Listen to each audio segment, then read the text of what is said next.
Tawag sa pagsamba, Psalms chapter 66 verses 8 to 9. Ang lahat ng bansay magpuri sa Diyos, inyong iparinig papuring malugod. Iningatan niya tayong pawang buhay, hindi tayo bumagsak, hindi niya hinayaan. Tayo po'y sumandali manalangin. Panginoong makapangyarihan sa lahat, nagpapasalamat po kami sa araw na ito na muling binigyan mo kami ng buhay at kalakasan. Samahan mo po kami sa aming pagsamba sa aming mga tahanan at kung saan man kami naroroon. Ikaw po ang mahayag sa bawat awit at salita na namumutawi sa aming mga labi. Gamitin mo po kaming instrumento ng iyong pag-ibig at kapayapaan sa aming tahanan at lugar na aming nasasakupan. Ito po ang aming dalangin sa pangalan ni Jesus. Amen.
Magandang umaga po sa ating lahat. Tayo po ay nagagalak na tayo ay magsama-sama sa ating lingguhang pagsamba. At welcome po ang bawat isa na makiisa sa ating pananambahan ngayong umaga. At ngayon ay nais nating pasalamatan ang Diyos sa ating mga kapatid na nagdiriwang ng kanilang mga kaarawan. Ang ating kapatid na Benz de la Cruz sa May 20, Mrs. Ruth Jamse, May 23, Resi Malibiran, May 27. Sa ating mga announcement, nais kong paalala sa ating lahat na we are on modified enhanced community quarantine from May 15 to May 31. So we will continue our video services on Sunday, and we will also have our Bible study, midweek Bible study on Thursday at 6 p.m.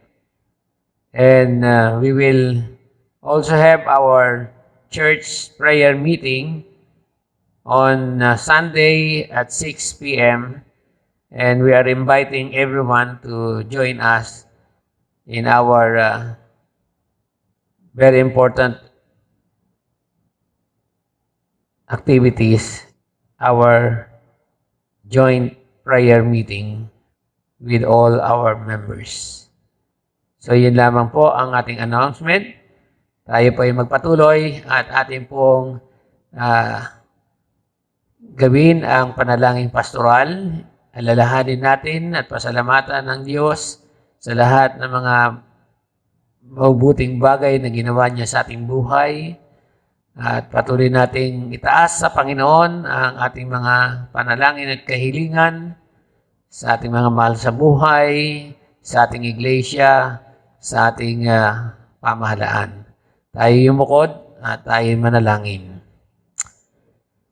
Dumudulog kami sa iyo, O Diyos, na may kapakumbabaan. Kinikilala namin, Panginoon, ang inyong kapangyarihan at humihingi po kami ng kapatawaran sa lahat ng aming nagawang pagkakasala sa iyong banal na harapan. Panginoon, amin pong pinasasalamatan kayo sa maraming mga bagay na ginawa mo sa aming buhay. Salamat po sa inyong pag-iingat sa aming mga pisikal na katawan, sa pagkakaloob mo sa amin na malulusog na at malakas na resistensya ng aming mga katawang lupa. At dalangin po namin, Panginoon, na patuloy mo kaming ilayo sa lahat ng anumang karamdaman at biyayaan mo kami ng patuloy na buhay at kalakasan at ito, Panginoon, ay ipaglingkod namin sa inyo. Dalangin po namin ang aming mga kapatiran na may mga suliranin sa kanilang sambahayan, sa kanilang kabuhayan. Panginoon, lingapin mo po at abutin mo ng iyong mapagpalang kamay ang aming mga kapatid na ito na nangangailangan ng inyong pagkalinga. Dinadalangin din namin, O Diyos, ang aming mga kapatiran, O Diyos, na ngayon ay nasa banig ng karamdaman, nasa pagamutan o nasa kanilang tahanan.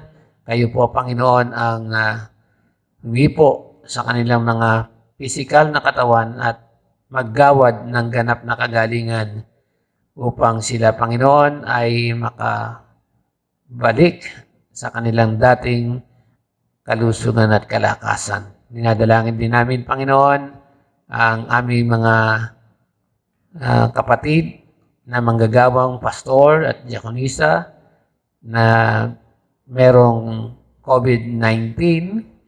Dalangin ko po, Panginoon, na biyayaan mo po sila ng patuloy na kagalingan sa kanilang pisikal na katawan.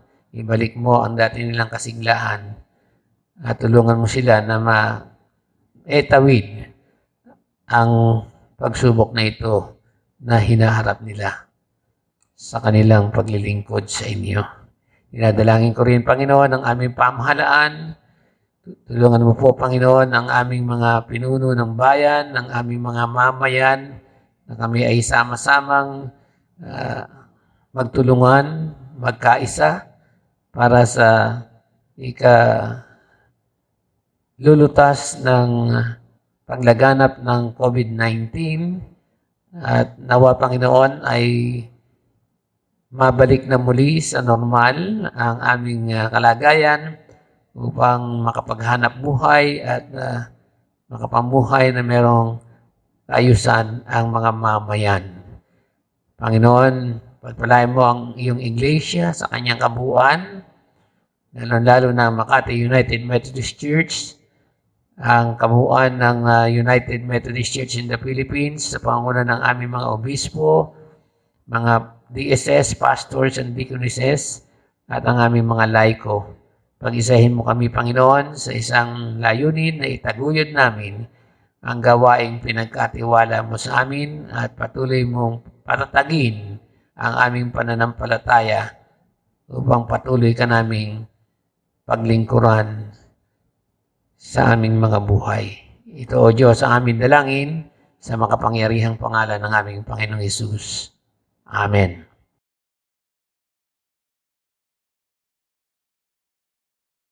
Ang unang pagbasa ay matatagpuan sa 1 Peter chapter 4 verses 12 to 14 at chapter 5 verses 6 to 11. Ang pagtitiis ng Kristiyano. Mga minamahal, huwag na kayong magtaka sa mabibigat na pagsubok na inyong dinaranas na para bang ito'y di pangkaraniwan. Sa halip, maggalak kayo sa inyong pakikibahagi sa mga paghihirap ni Kristo upang maging lubos ang inyong kagalakan kapag nahayag na ang kanyang kadakilaan. Mapalad kayo kung kayo'y kinukuya dahil kay Kristo, sapagkat sumasa inyo ang espiritu ng kaluwalhatian, ang espiritu ng Diyos. 1 Peter chapter 5 verse 6 to 11.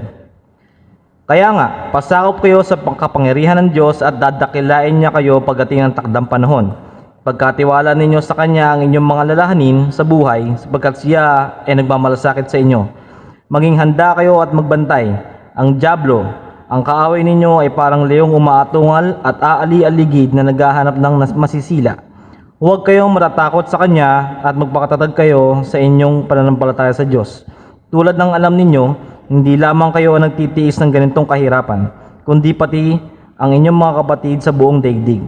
Pagkatapos ninyo magtiis sa loob ng maikling panahon, ang Diyos na siyang pinanggagalingan ng lahat ng pagpapala, ang siya magbibigay sa inyo ng kaganapan, katatagan, at lakas ng loob at isang pundasyon di matitinag. Siya ang tumawag sa inyo upang makibahagi kayo sa kanyang walang hanggang kaluwalhatian, kasama ni Kristo. Sa kanya ang kapangyarihan magpakailanman. Amen. Our scripture reading for today is from the Gospel of our Lord Jesus Christ according to St. John chapter 14 verses 15 to 23. Ang pangako tungkol sa Espiritu Santo. Kung iniibig ninyo ako, tutuparin ninyo ang aking mga utos. Dadalangin ako sa Ama upang kayo'y bigyan niya ng isang patnubay na magiging kasama ninyo magpakailanman. Siya ang Espiritu ng katotohanan na hindi matanggap ng sanlibutan sapagat siya ay hindi nakikita ni nakikilala ng sanlibutan. Ngunit nakikilala ninyo siya sapagat siya ay nasa inyo at siya ay nananatili sa inyo. Hindi ko kayo iiwang mga ulila. Babalik ako sa inyo, kaunting panahon na lamang, at hindi na ako makikita ng sanlibutan ito. Ngunit ako'y makikita ninyo sapagkat buhay ako, mabubuhay din kayo. Sa araw na iyon ay malalaman ninyong ako'y nasa Ama at kayo na may nasa akin at ako'y nasa inyo. Ang tumatanggap sa mga utos ko ay tumutupad sa mga ito ang siyang umiibig sa akin. Ang umiibig sa akin ay iibigin ng aking Ama, iibigin ko rin siya at ako'y lubusang magpapakilala sa kanya. Tinanong siya ni Judas, hindi si Judas Iscariote, Panginoon, bakit po sa amin lamang kayo nagpapakilala ng lubusan at hindi sa sanlibutan? Sumagot si Jesus, Ang umiibig sa akin ay tumutupad ng aking salita. Iibigin siya ng aking Ama at kami pupunta at mananahan sa Kanya. Ito ang salita ng Diyos. Pinagpala tayo ng Panginoon sa pagkabasa ng Kanyang mga salita.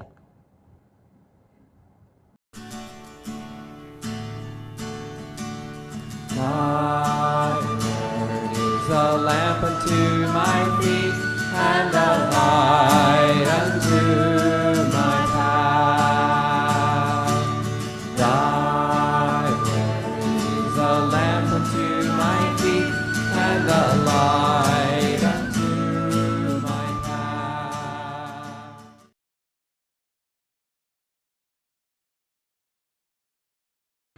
Magandang umaga po muli sa inyo, mga kapatid. Sa linggong ito, atin pong paksa o the topic we are going to discuss is living in the likeness of Jesus. Our text for today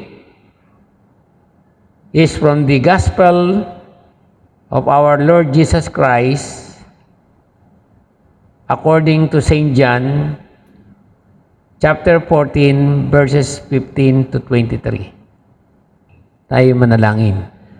Panginoon naming Diyos, salamat po sa pagbibigyan mo sa amin ng pagkakataon na kami ay makapag-aral ng iyong mga salita upang tumanggap kami ng inyong pagpapala sa ikalalakas, ikalulusog ng aming mga pananampalataya.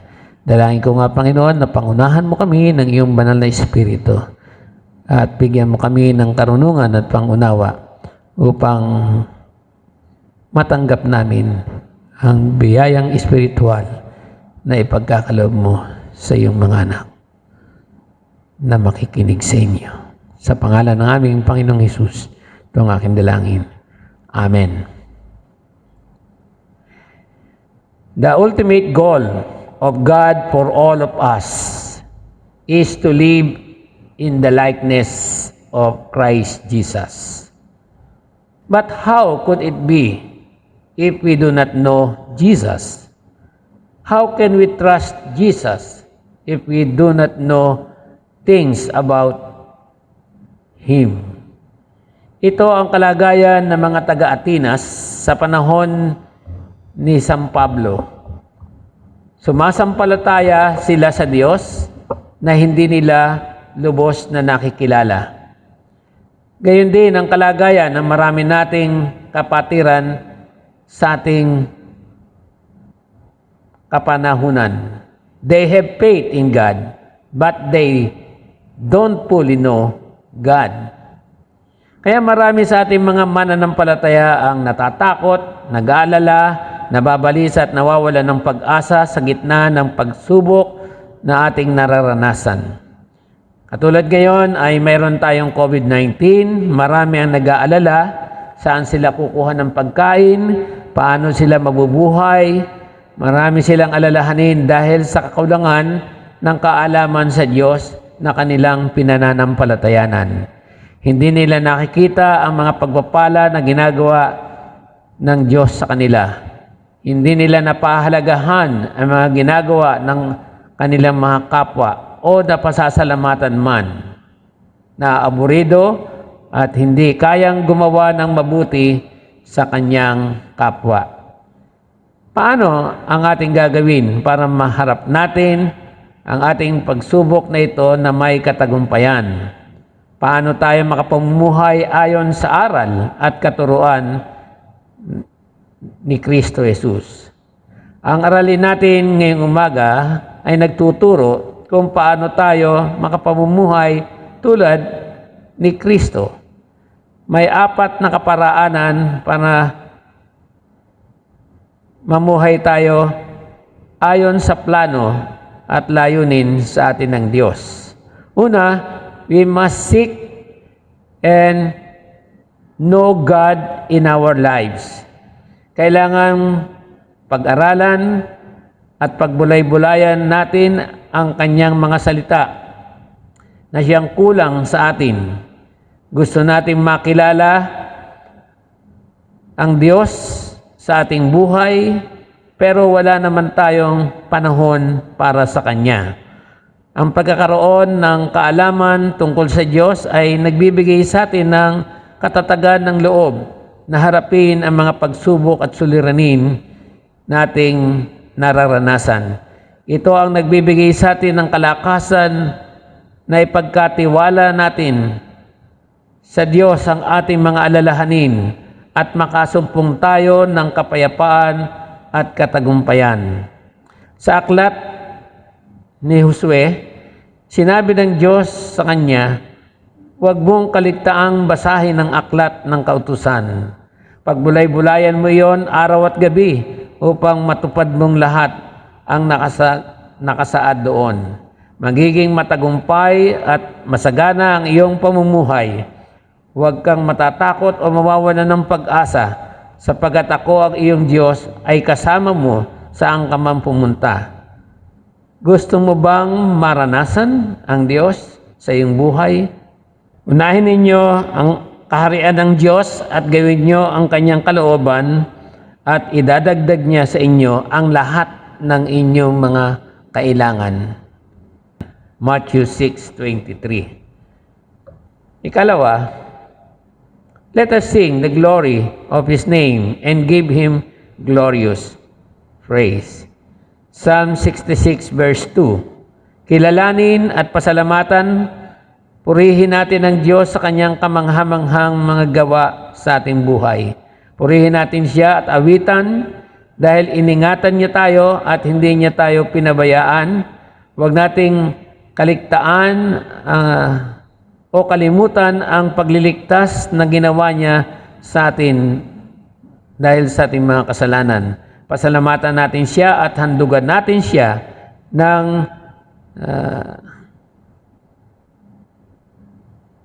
natatanging handog sa Kanyang harapan.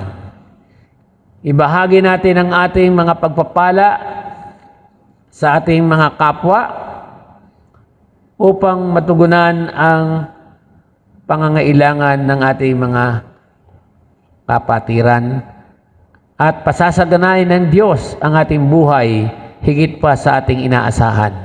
Parangalan natin ang Diyos na nagbibigay ng pagpapala sa atin at pararangalan niya ang lahat na nagpapala sa kanilang kapwa.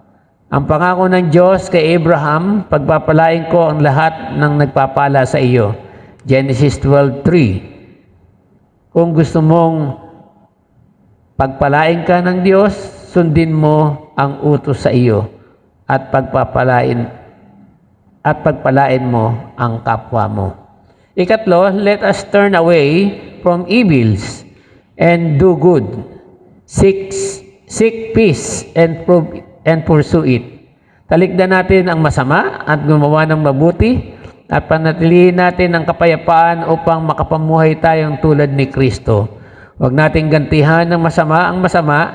Huwag natin sumpain ang sumumpa sa atin. Sa halip, pagpalain natin sila dahil pinili tayo ng Diyos upang tumanggap ng pagpapala. Igalang natin si Kristo mula sa ating puso bilang Panginoon. Sundin natin ang kalooban ng Diyos, gumawa tayo ng mabuti sa ating kapwa dahil tayo'y pinagpala. Higit na mainam na tayo'y magdusa dahil sa paggawa ng mabuti kaysa paggawa ng masama. Panatilihin natin na malinis ang ating budhi upang mapahiya ang mga nanlalait at humahamak sa ating magandang pag-uugali bilang mga lingkod ni Kristo. Kapatid, do you want to have joyful and peaceful life? Live in the likeness of Christ Jesus. Ika-4 at panghuli, love God and obey His commandments, that we may have the Holy Spirit. Sinabi ng Panginoong Hesus sa John chapter 14, verse 15 and 16, kung iniibig ninyo ako, tutuparin ninyo ang aking mga utos at dadalangin ako sa Ama na bigyan kayo ng isang patnubay na mga kasama ninyo magpakailanman. ang Espiritu ng katotohanan na nakikilala ninyo at nananatili sa inyo. Mahalaga ang pagsunod natin sa inuutos sa atin ng Diyos upang pagharian tayo ng banal na Espiritu na siya magtuturo sa atin ng mga bagay na ibinigay ng Diyos sa atin. Mahalaga na tanggapin at paghariin natin ang banal na Espiritu sa ating buhay upang maibig natin ang Diyos at matupad natin ang kanyang mga utos. Sinabi ng Panginoong Hesus, ang umiibig sa akin ay tumutupad sa aking salita. Iibigin siya ng aking Ama at kami mananahan sa Kanya. Ang hindi tumutupad sa aking salita ay hindi umiibig sa akin. Panatilihin natin ang patnubay ng Espiritu Santo na isinugo ng Ama sa pangalan ko, ang magtuturo sa atin ng lahat ng bagay at magpapaalala sa mga bagay na sinabi sa atin ng Panginoong Hesukristo.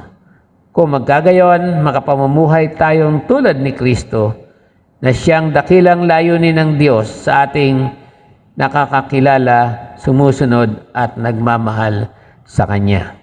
Kaya sa diwang ito, idalangin natin na pagharian nawa tayong lahat ng banal na Espiritu upang makapamuhay tayong tulad ng ating Panginoong Hesukristo. At ito ang aking dalangin sa ating lahat, sa pangalan ng Ama, ng Anak at ng Espiritu Santo, purihin at pasalamatan natin ang Diyos.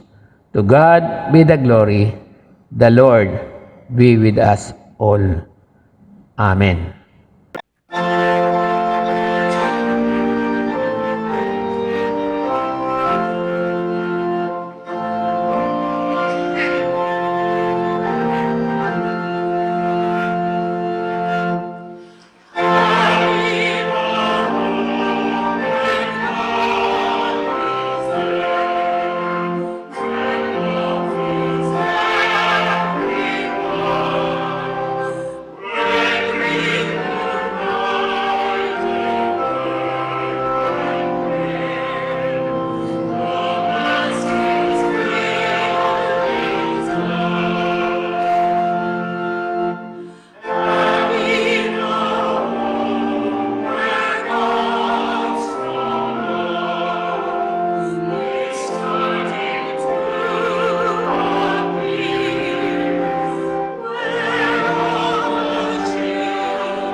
Nalangin, pinasasalamatan ka namin o Diyos sa mensahe ninyo ngayong umaga na kami ay makapamuhay katulad ng aming Panginoong Hesukristo upang kaming lahat, Panginoon, ay patuloy na makasunod at makaibig sa inyo.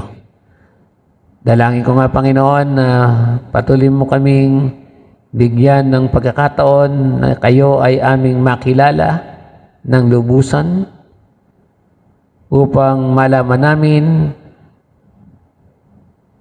ang iyong kapangyarihan na gumagawa sa aming mga buhay. Gayon din naman, Panginoon, inihiling din po namin, O Diyos, na patuloy ka naming awitan, purihin at pasalamatan sa lahat ng mga bagay na ginawa mo sa aming buhay, sa iyong pagliligtas at pagtubos sa aming mga kasalanan, at sa patuloy po ninyong pag-iingat sa aming mga buhay. Dinadalangin din namin, Panginoon, na tulungan niyo po ang bawat isa sa amin na talikdan namin ang lahat ng aming mga kasalanan at patuloy kaming gumawa ng mga bagay na ayon sa iyong kalooban sa kabila ng mga pag-uusig na aming naranasan upang hindi kami maparusahan sa paggawa ng masama o mabuti man. Panginoon, aming dalangin na pagharian mo kami ng iyong banal na Espiritu sa aming mga buhay at patuloy namin kayong ibigin at tuparin namin ang iyong mga utos sa aming buhay. Maawa po kayo sa amin, Panginoon. Patuloy mo kaming gabayan sa aming patuloy na paglalakbay sa sanlibutan ito. At biyayaan mo kami, Panginoon, ng kalakasan na nagmumula sa inyo. Panginoon, sa iyong mga kamay, pinagkakatiwala ko po sa iyo ang lahat ng mga anak mo na nananampalataya sa inyo. Loobin mo nawa, Panginoon, na patuloy kaming lumago sa aming pagkakilala sa inyo upang patuloy naming maitalaga ang aming buhay sa inyo at maranasan namin ang kapayapaan at katagumpayan sa aming mga buhay. Sinadalangin ko, Panginoon, ang buong sambahayan ng Makati United Methodist Church, ang bawat pamilya na bumubuo ng iyong iglesia.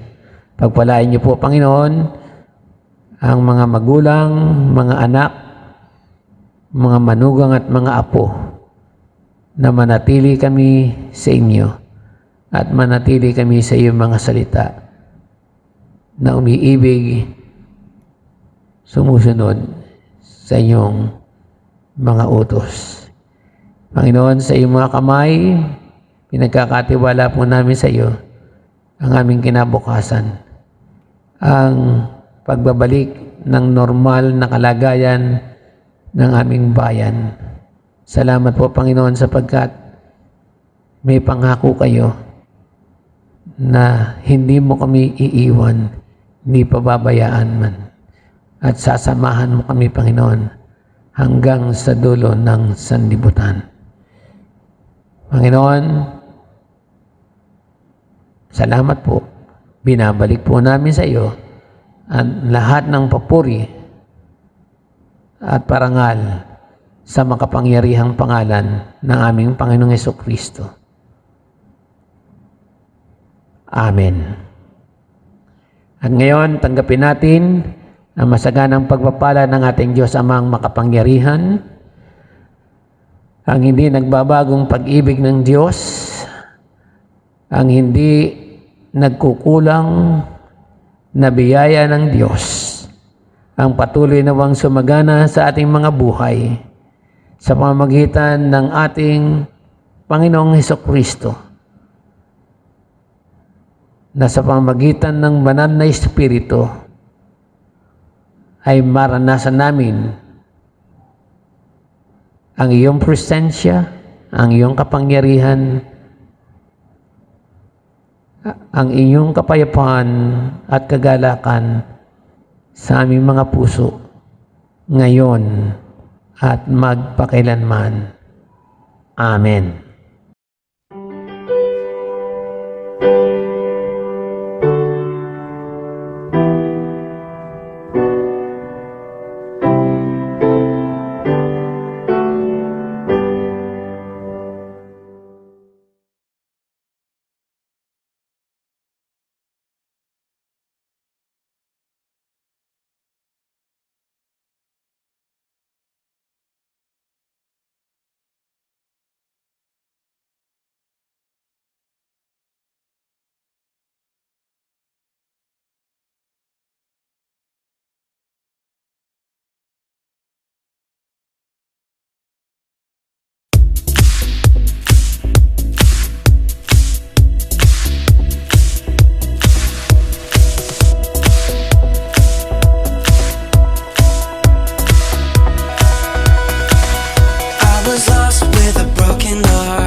sundown and set me free. Everything of this world will fade. I'm pressing on till I see your face.